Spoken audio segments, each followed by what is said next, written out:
Hey, it's Dr. Mike T. Nelson here, back with another edition of the Flex Diet Podcast for all things to increase muscle performance, all without destroying your health in the process.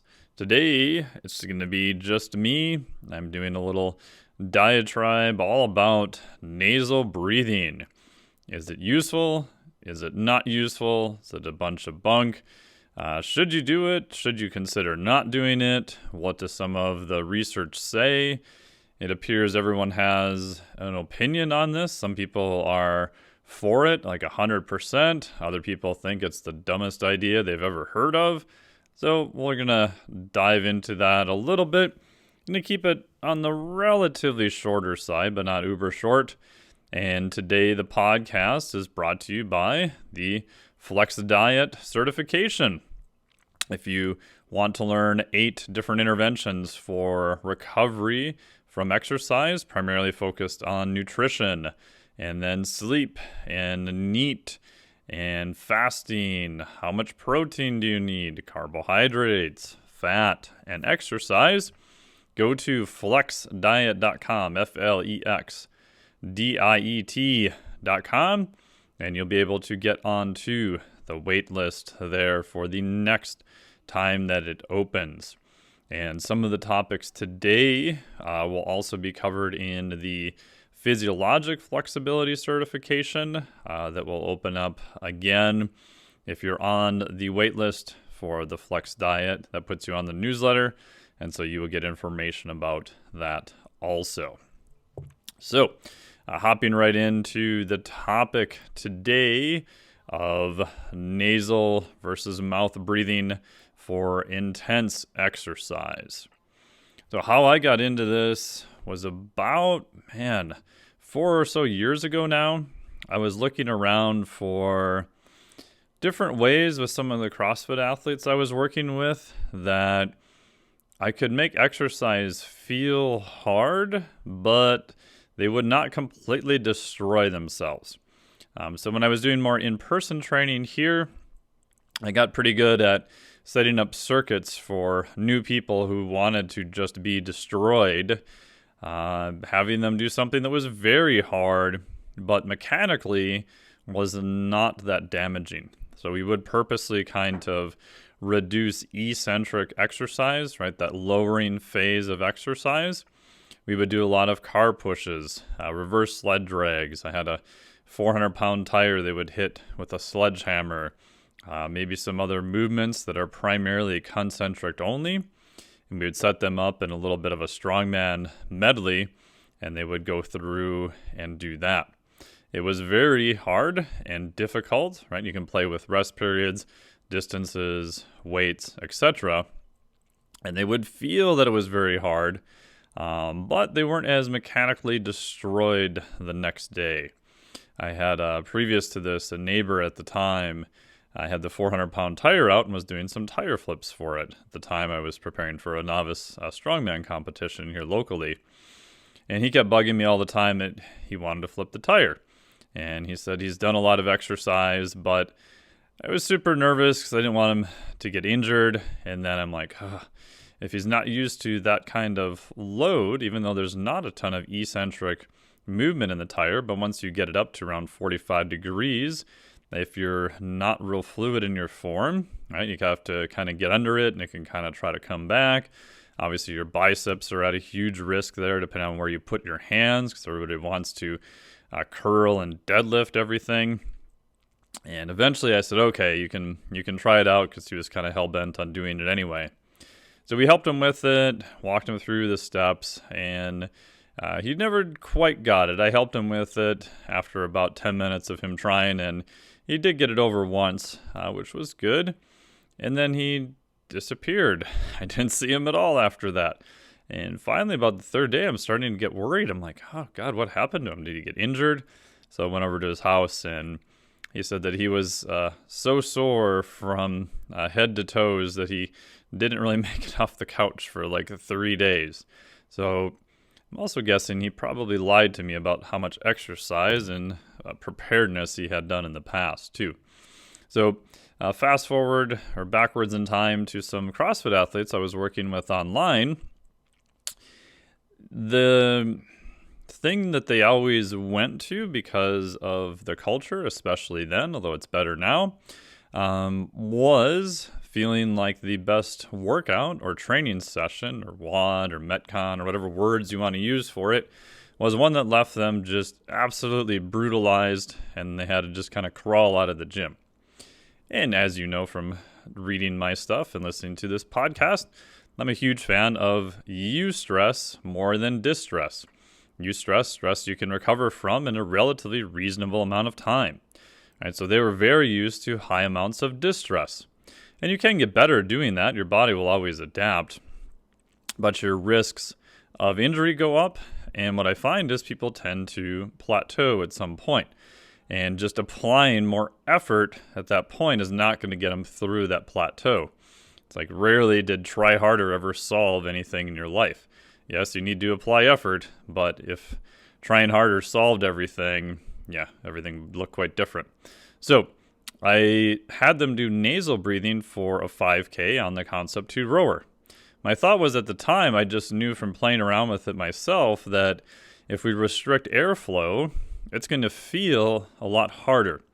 And the thing I had the hardest time getting them to do was some lower intensity. If you look in the literature or the speak, zone 2, zone 3, right? That's just a marker for intensity.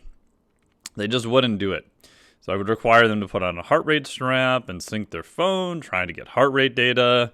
And the heart rate strap would get lost or eaten by the dog or thrown in the dryer or run over by the car or who knows. It would disappear within a couple days and then no more data. I could watch their performance, but I didn't know much about the level of effort it took to get that performance.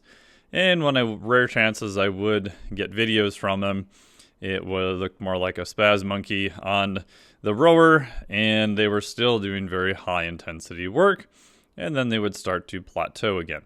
So I said, okay, you're only going to breathe through your nose. Breathe in through your nose, breathe out through your nose. Yes, it's going to suck. Yes, it's going to feel very hard. Let me know how it goes. I was able to get, from most of them, heart rate data to start. So these are pretty good level athletes. A 5K with nasal breathing only, several of them would top out at, 105, 110, maybe 115 maximal beats per minute for heart rate. But what's interesting is that they all reported that it felt ridiculously hard. But I achieved my thing of capping the amount of work that we're doing on performance. It felt good to them because they were used to driving hard and making everything hard. So it was kind of a win-win. Around this time, a little bit after that, my buddy Coach Cal Dietz here at the University of Minnesota had some aerobic circuits that he released that I saw with the nasal breathing only. So I had lots of long chats with him about it too. And then fast forward a few years after that, or along that time period, like people from the Art of Breath at the time, Rob Wilson, Brian McKenzie, started talking more about nasal breathing. And now fast forward to modern day, James Nestor's book, Breathe. It's a really good book on the topic that's very well, I would say, written and has references and backs up in it. You can listen to a podcast I did with him here. Rob Wilson from the Art of Breath, we did a podcast with him also, so check both those out. We'll put links there below. So nasal breathing now is all the rage. And like most things in fitness, it's gone from one extreme to the next. No one really talked about it much, although you can find instances where coaches and athletes have been using it for quite some time, to now it's the latest and greatest thing ever. Everybody needs to nasal breathe 100% of the time. Everyone is over breathing. We need to get athletes down to breathing 6 or 8 breaths per minute during rest. I'll have more on that at the end, which I think is crazy. Because the fitness world, we can't seem to have any form of moderation, and we tend not to look at available data. So, if we do a brief rundown of the mechanisms proposed of nasal breathing, is it likely to be better for intense exercise? Now notice I said intense exercise on purpose. I did not say maximal all-out exercise, because we have to keep in mind what is the context of what we're talking about. So if we're talking about lower to moderate intensity exercise, where you can apply the old school talk test, could you run or be on a rower or bike and have a conversation with someone? Or are we talking about, light your ball sack on fire and go as hard as you possibly can to get the highest output for a short period of time? So again, we have to make sure we're very clear about what level of exercise are we talking about. Within that, then that brings up the discussion of what is a limiter for your performance during said exercise. And I would say for lower level intensity exercise, so not maximal exercise, which again I know is very vague, it's probably not going to be airflow unless you are just completely out of shape. It's unlikely to be airflow related, meaning if you can just get air in and you're a normal, healthy person, your body's working the way it should, you do not have a lot of pathologies, we probably don't need to worry a whole lot about it. Where it gets more interesting is as we scale up to intense and maximal exercise. So some of the things that may affect maximal exercise performance, right? So a couple things, you've got the muscle and the blood have to buffer high amounts of hydrogen ions. Right? So the main fuel at that point is going to be lactate. Right? You've probably heard of lactic acid, and that is a little bit of a misnomer. It's actually lactate, that hydrogen ions that show up. So lactic acid is extremely short-lived. It is a real thing, but as the lactate, which gets used as a high-energy fuel, and then as the hydrogen ions that build up, and you're literally dumping acid into the muscle and into the blood. So in the physiologic flexibility cert, we go into a lot more detail about that. So your body has to buffer them, right? The muscle primary buffer is intramuscular carnosine, and that can be improved a little bit within single digits with the supplement beta-alanine. Beta-alanine binds to L-histamine to form intramuscular carnosine. That helps buffer some of those hydrogen ions. Now the blood also has to buffer some of those. Sodium bicarbonate may help a little bit with that, but you also run the risk of taking too much and having disaster pants, so there's a pro and a con to that. We also have exchange of oxygen and carbon dioxide at the muscle level, right? And so that can be changed by a whole host of factors. Even just changing pH slightly will change those mechanisms. We can have muscle fatigue, and this includes the local working muscles. This includes also the diaphragm, which is a muscle. It's a little bit different composition, but it's still a muscle. This could also include cardiac tissue, the heart, right? Because the heart is obviously a muscle. Are you getting enough blood flow and keeping up your what's called mean systemic filling pressure to exchange everything that you need to? We know from studies on dehydration, right? So if we reduce that mean systemic filling pressure, we know that that will impair performance.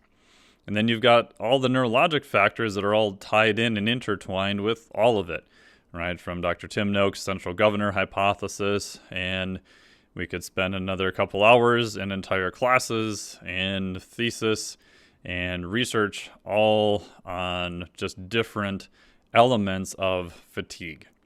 If you want a good, I would say, relatively easy to read that has a lot of really good stories in it, check out Alex Hutchinson's book, Endure. I really enjoyed it. It's a couple of years old now, but I say it's still very up to date. Highly recommend that.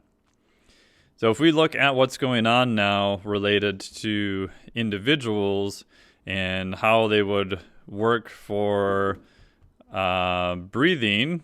All right, so what does some of the research say about this? The pro and the con is there's not a ton of research that has looked at this. So this is from Vele, and I'll have all these references in the article. 1983, quote, the vast majority of individuals appear to breathe through their mouth during intensive exercise. And if you've ever walked at anyone on the treadmills in the gym or most intense exercise, I would say observationally, that is true. Next one, 1978 from Sabine. Most individuals will spontaneously switch from predominantly nasal breathing to predominantly oral breathing or nasal breathing at some point during a graded exercise test, usually with a ventilation rate of approximately 40 liters per minute as the upper threshold for nasally restricted breathing. So some data showing that what is that switch point. From Lacombe, 2017, they looked at nasally restricted versus orally restricted, what they call oronasal breathing in normal subjects. And they concluded that healthy individuals can breathe entirely nasally at the lower levels of work necessary to improve aerobic fitness in healthy normal populations without any specific adaptation to the process. So that's good data to show that if you're a healthy person, you can nasal breathe 100% of the time, and you will still get improvement in aerobic fitness. Now, the caveat to that is that you are also probably very untrained for looking at normal populations, and this may not necessarily apply in higher level athletes. So for the average person who has not done a lot of cardiovascular or aerobic training, nasal breathing, I think, can be good, and is probably my preferred way to go. Now, again, it gets tricky when we're looking at intense exercise. Another study from that same lab, this is Recinto, 2017, examined the effect of nasal breathing on maximal anaerobic work in active healthy students using a Wingate protocol and found no reduction in peak work that was achieved. So anaerobic work, we can debate later if that's the best term, but it's classically used. So higher intensity work. A Wingate protocol is super fun, not really. 20 to 30 seconds of all-out exercise as hard as you can. Now, the caveat with that study is that I was not necessarily in high-level athletes. These are active, healthy students. So again, if you're just doing nasal-only breathing and you're relatively new to even some higher intensity work, I think you can still see some benefit from doing it. But what about max nasal work, and what about if we move into more highly trained people? So this is a study from Morton, 1995.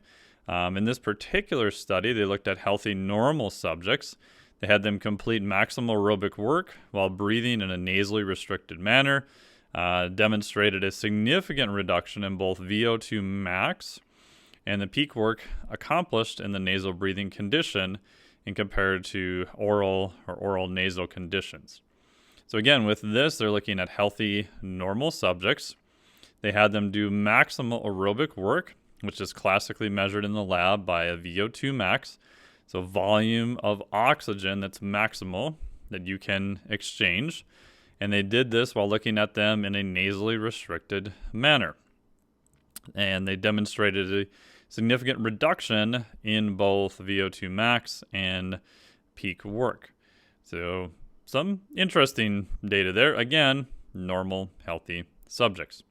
So one of the main studies we're going to talk about here next is a relatively newer-ish study. Again, I'll have links to all of these.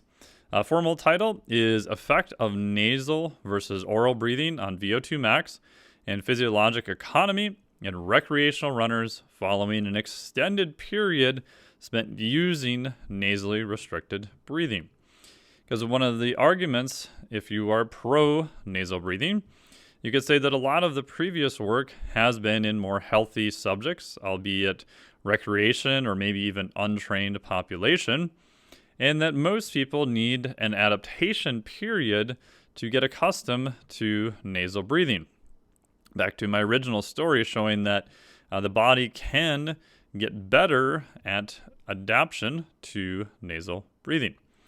So this study kind of hits on all of those, right? We're looking at recreational runners, so this is not necessarily elite athletes per se, but we're looking at higher intense exercise, Vo2 Max. We're looking at some aspects of economy, and they did spend a period of time training via nasal breathing.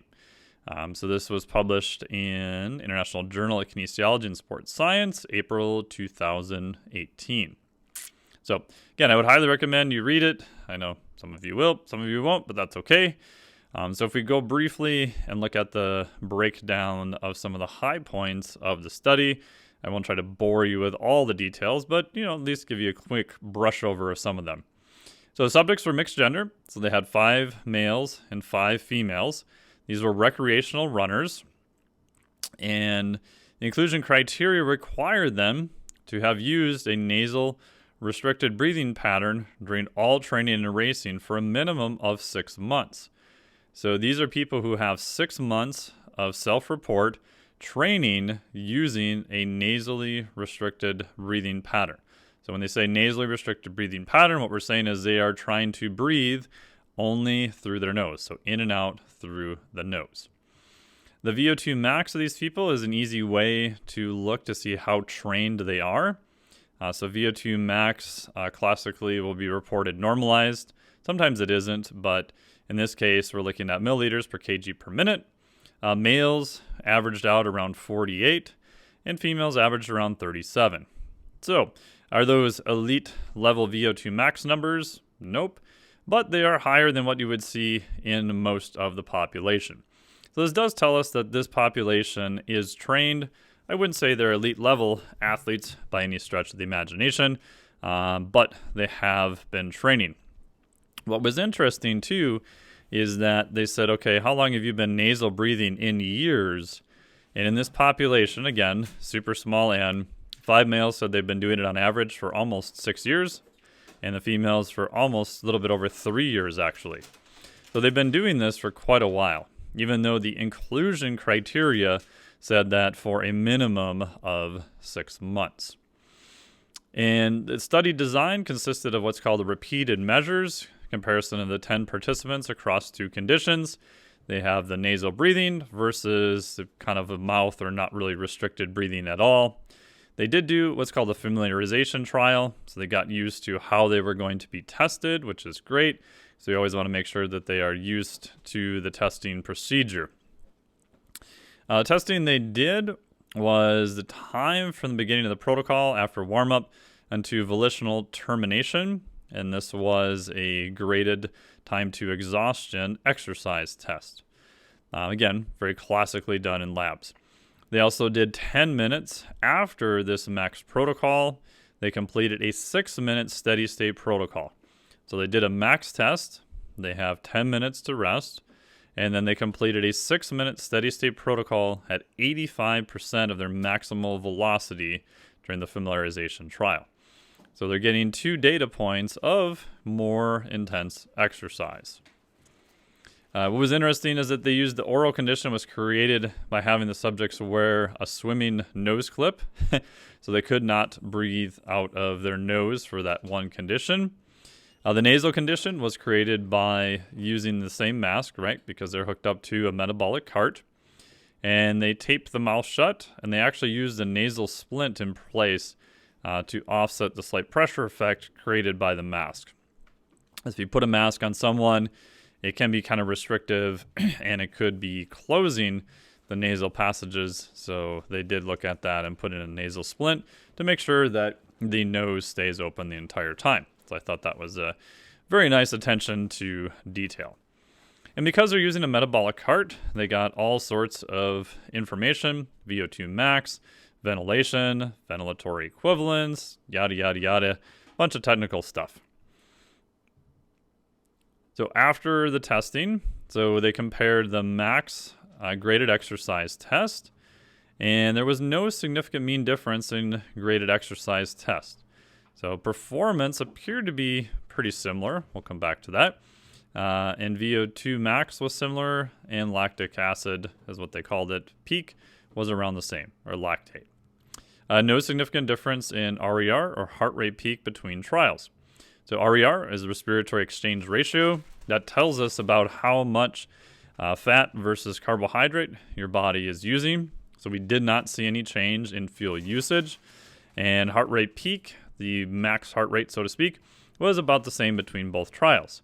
So that's good as another follow-up marker. Granted, we have a lot of the metabolic cart data, so we can look to see what was going on with them. But also to look at heart rate is also useful to give us an idea, did they really hit a peak or not? And if we go down and we look at some of the data, again, you can pull this full study and look at it. The nasal condition versus oral condition, right, almost the same for graded exercise test in terms of time. This is mean plus or minus standard error. So 428 versus 421. So not really any difference on that.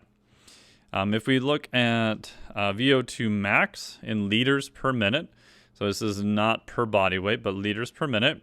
Nasal condition was 2.55, oral condition 2.75.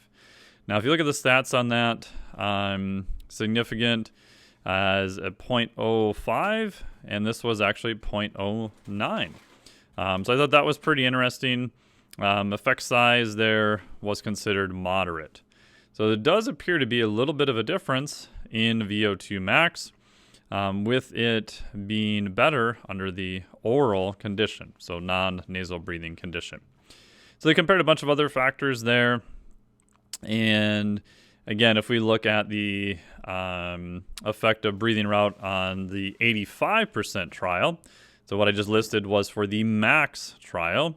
If we look at this now for the 85%, we do see that the Vo2 Max at steady state for the oral condition was a little bit higher. Now, granted, that was right at significance of 0.05, and the effect size there was considered moderate. So again, a little bit more of a hat tip to if you really want to absolutely maximize VO2, all-out performance, maybe nasal breathing may not be the best, although you could argue that the difference there is very, very slight. It's not a big difference. But again, these are pretty high-level athletes, but they are definitely not elite athletes. They're higher than recreational athletes. There are people who are exercising a fair amount, but again, not elite level athletes, which it may be different.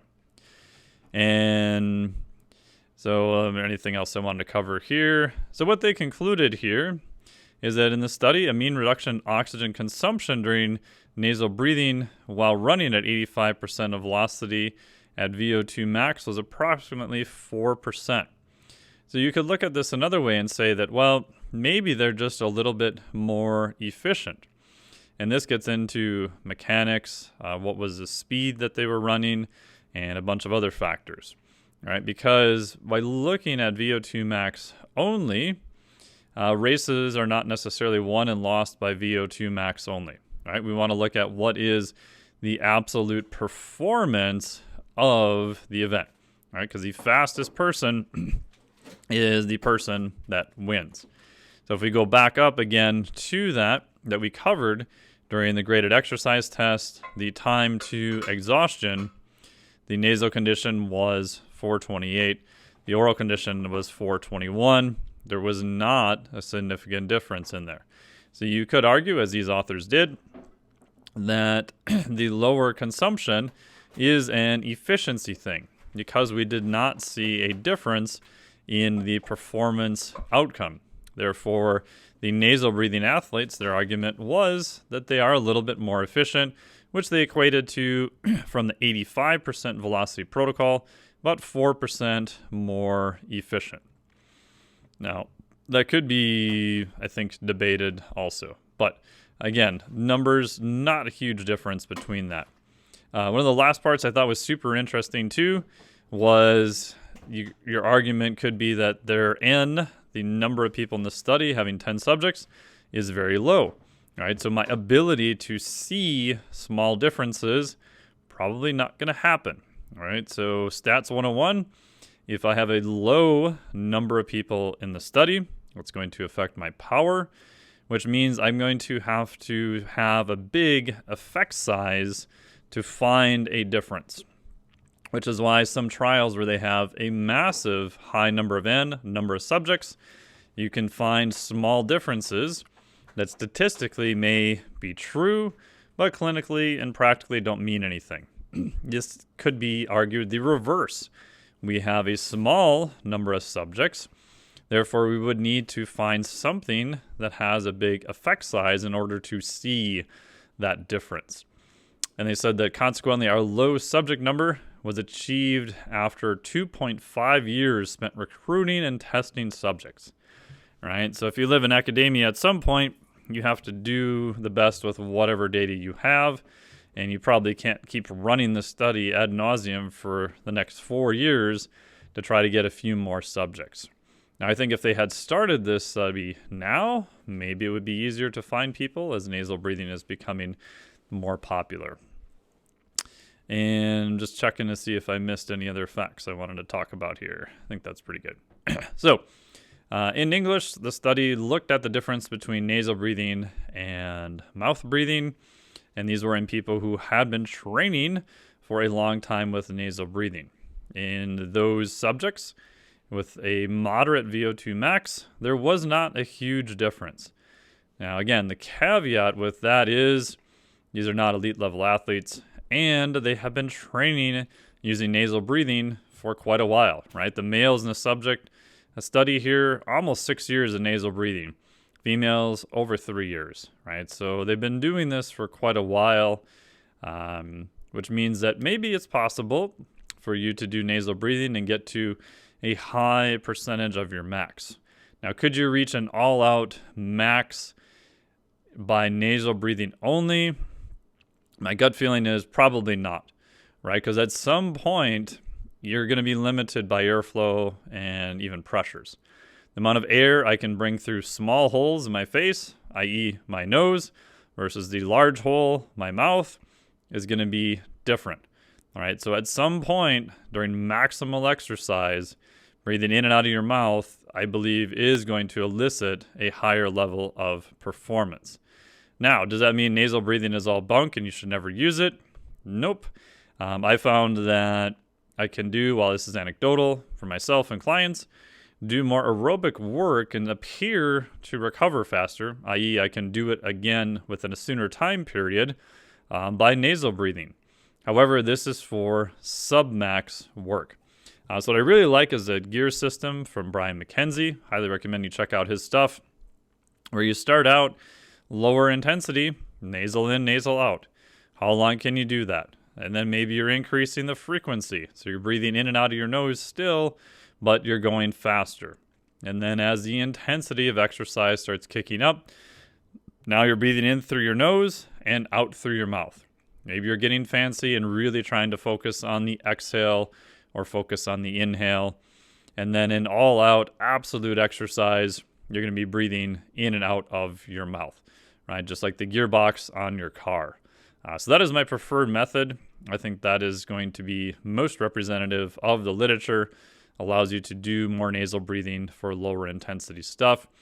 Even some of the people that on the outside appear to be 100% pro nasal breathing, like Patrick McEwen, he's got a great book. He's got a lot of really good stuff. I don't agree with everything that he says, but I do agree with the vast majority of the stuff that he has.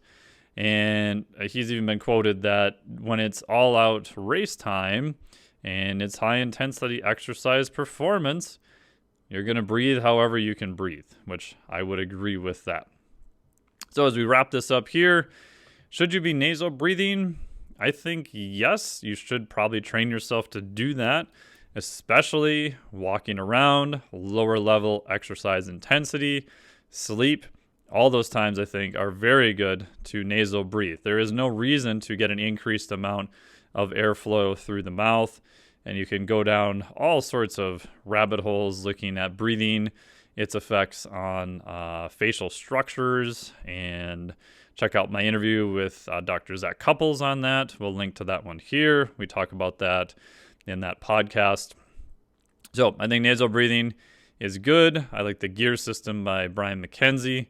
So practice nasal, nasal in, nasal out, nasal in, mouth out, mouth in, mouth out for intense exercise when you get to it. A test you can do with your clients is do a moderate, longer duration test. I like using the Concept 2 rower because you can get watts and output right away automatically from it. My buddy Dr. Kenneth J has got a lot of great stuff on that. So do a 5K test where they can only breathe in and out through their nose. I do this initially as a baseline with some clients. Not everyone, just depends on if they need it or not. and then look to see what is their wattage, right? Performance. How long did it take them to complete the 5K? So 5,000 meters. Again, you could do 2,000 meters, 3,000, 4,000. I like 5,000 because it's definitely more on the aerobic end of the spectrum, lower to moderate intensity, comparatively speaking. And then look at their heart rate. So then I talked about one of the athletes, their 5K heart rate max, nasal in and nasal out only, was 110. And then after about 10 weeks of training, we had him training 2 to 3 times a week, nasal in, nasal out, primarily used the rower. He had better performance, right? Watts went up, time got better, and his max heart rate, he was also able to hit 149. So he's able to hit a higher level heart rate, still nasal breathing. When I first started doing this many years ago, my heart rate was very low during a test, like 105, 108, 110. Now, several years later, I can hit the low 160s, nasal in, nasal out, and I'm okay. Now, again, that's not a max for me. My max heart rate, last time I measured it, was about 176, somewhere around there. So for an all-out max, I'm still going to breathe mouth in, mouth out. But that's a big difference, right? I've been able to expand that range of nasal breathing, and the cool part is it hasn't cost me performance, right? Because at the end of the day, performance is the thing we want to keep an eye on.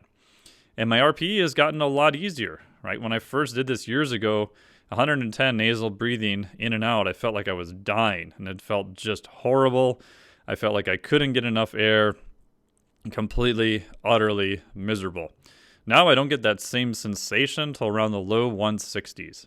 Low 150s, I can do nasal in and out pretty easy right now. So again, I think there is a fair amount of plasticity to the system. We can get better adaptations. Lower level exercise, I think you will benefit from nasal breathing. However, this does not mean you should nasal breathe 100% of the time for everything. I'm not convinced that everyone is over breathing, that we need to get breath rates down to the 6 to 8 minutes some people have cited. If you do have data that says someone is breathing at 6 to 8 minutes, like from an Oura Ring or some other device at rest and at sleep, I would love to see it. I would also love to see a sleep study to make sure they don't have some weird apnea, because that seems ridiculously low to me.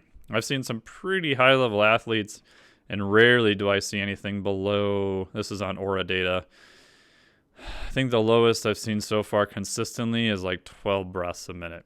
It might be possible, but I sort of have my doubts. So anyway, that's my thoughts on nasal breathing for intense exercise. Again, there's a whole bunch of side topics here with sleep, mouth taping, and even people who might have some slight pathologies, asthma, things of that nature. Again, for this podcast, we're confined to nasal versus mouth breathing for intense exercise in healthy subjects. So if you want any more on those other topics, leave some comments below here on your favorite podcast app.